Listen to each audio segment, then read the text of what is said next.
Freddie, have I ever told you about the time I played with the Beatles?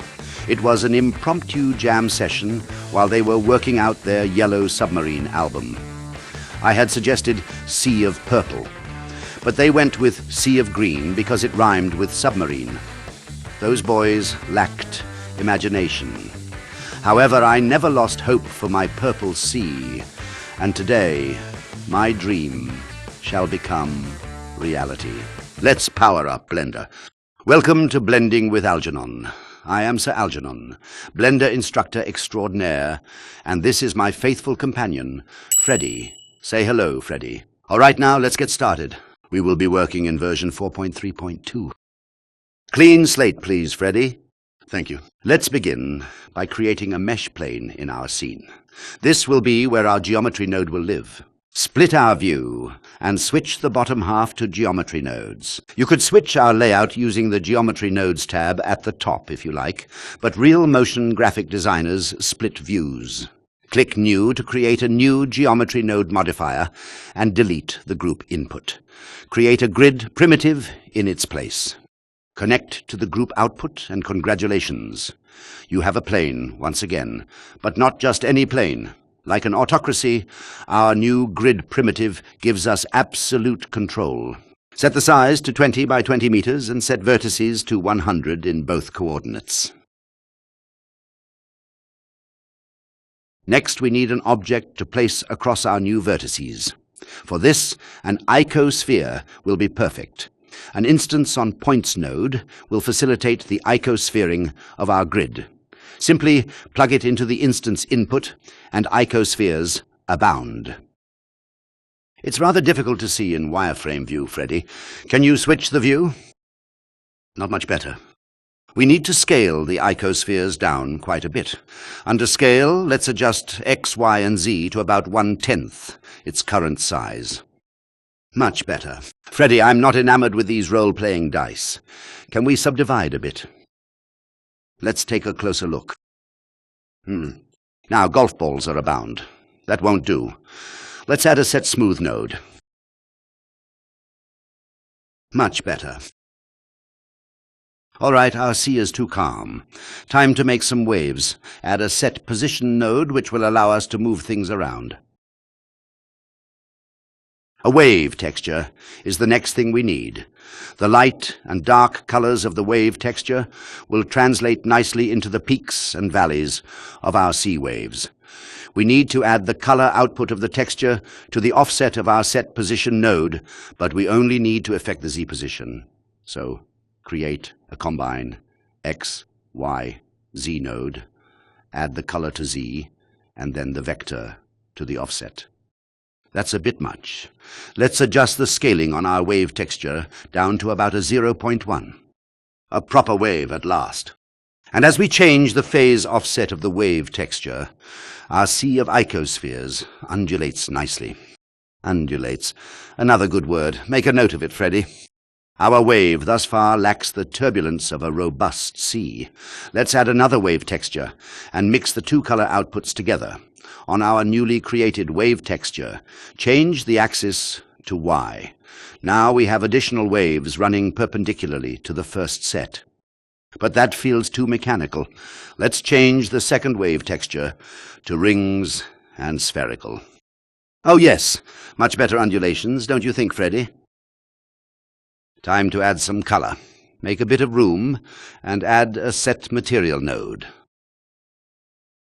In our Properties panel, click the Materials tab at the bottom and click New to add a new material. Give it a proper name and then select that name in the Set Material node. Switch over to the shader editor and let's start working on our material settings. Let's increase the metallic to 1. The roughness more or less in the middle, and then let's get a bit of strength going with the emission. Of course, or Sea of Purple needs a purple-ish color. This is too flat, right, Freddie?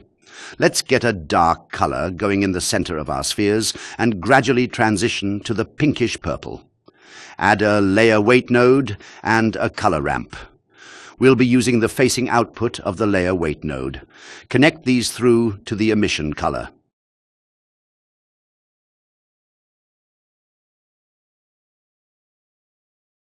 Yes, this will work nicely. As we adjust our sliders on the color ramp, we can get the transition we want. Of course, we need to change the white slider to our pink-purple. Now, I'd like to add a bit more nuance to the waves by darkening the valleys of the wave frequencies as they undulate. To do this, we'll need to jump back into the Geometry Nodes panel and capture the color value of the wave texture so that we can use it in the shader editor. Back to Geometry Nodes. Let's squeeze in a store named Attribute Node, right after the Instance on Points node. Set it to Instance, and let's give it a name that we can reference from within the shader editor. Then grab the color output of the wave texture and connect that to the value input. This value will be passed right along. Back to the shader editor. With the Attribute node, we can grab the wave texture value.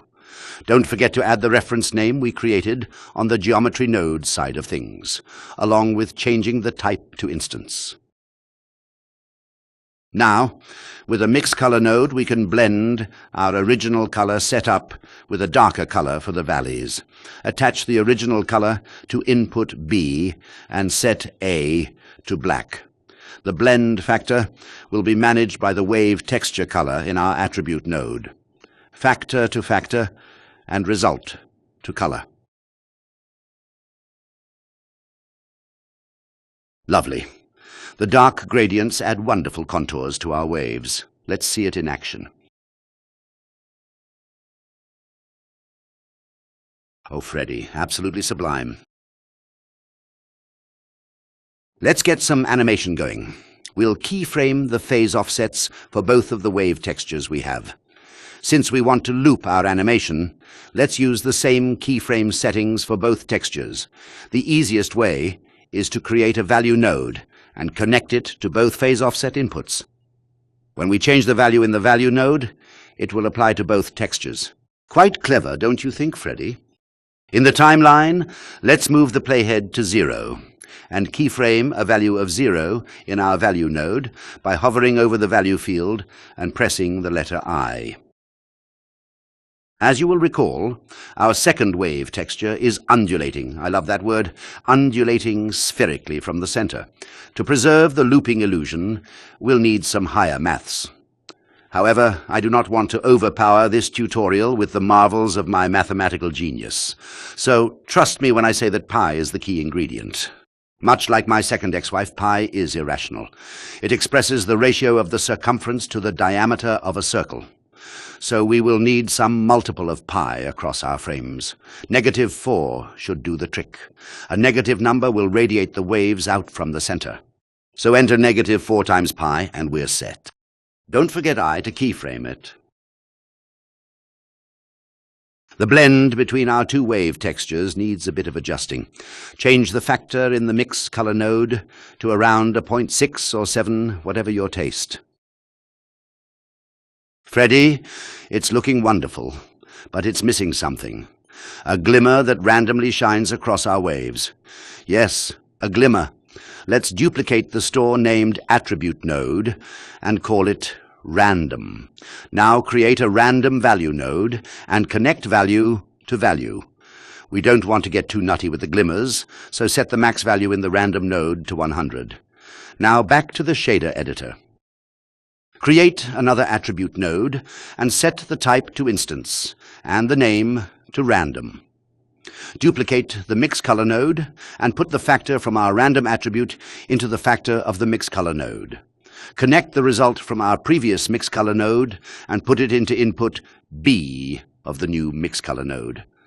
Set A to a pink-purple and connect the result to the emission color of our principled BSDF. Wonderful. Back in the Geometry Node panel, we can change the seed on the Random Value node to change our glimmer. This we shall keyframe as well. Move the playhead to 0. Set the random seed to 0 and then keyframe with I. Move the playhead to the end and set the seed to 100. Keyframe away, and we're set. Let's take a look. I like it, Freddy. Now let's get some proper lighting in our scene. With the emission in our material, we'll have some light in the scene, but we need a nice accent light to pull it all together. An area light should do the trick. Raise it above our waves and set it to a size of about 10 meters. Let's also make it a disk and set the power to around 5,000 watts. Change the color of the light to a purplish and get a better angle going. With our elements all together now, our sea of purple is almost ready to come together. If there are any last-minute kinks, I'm sure we can work it out. So for the time being, we should let it be. Just remember, Freddy, all you need is love to make a great Blender animation. Now, a camera. While selected, go to Constraints and add a track to Constraint. Set the target to our plane. This will ensure we're pointed to the center of our wave as we fiddle with just the right angle. As always, we need to focus our camera view to what the camera sees and not the fiddly bits outside the camera view. For this, we need to go to Viewport Display Settings under the Camera tab and set the Passepartout to 1. Freddy, wasn't Passepartout a character in a Jules Verne's novel? I'm certain of it. Make a note and we shall research later. Move the camera to an angle that pleases you, and then change the lens type to orthographic. Adjust the distance as needed. It's looking wonderful. I can see the blue meanies shivering in their boots now. Let's adjust some world settings.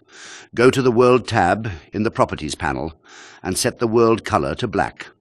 Also, let's go to the Volume tab. Add a principled volume and add a bit of volume density. Not too much now, or we'll not see anything. Set it to around 0.010. Final touches. Let's go to the Compositor panel and spice things up a bit. Tick Use Nodes and create a glare node.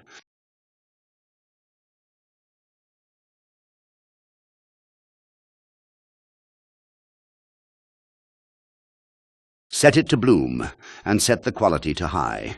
To see the effect of the glare node, go to Viewport Shading and select Always. Lovely. Final settings and we're done. In the render properties, tick ray trace and undercolor management, change the look to very high contrast. Output in your format of choice and get ready to set sail on our sea of purple. Ah, Freddy, those lads should have taken my advice. I can see it now. A yellow submarine crossing a sea of purple. Absolutely sublime. This has been Blending with Algernon. Thank you for watching. Please consider liking and subscribing. Come along, Freddy. Let's get out of here before the blue meanies attack.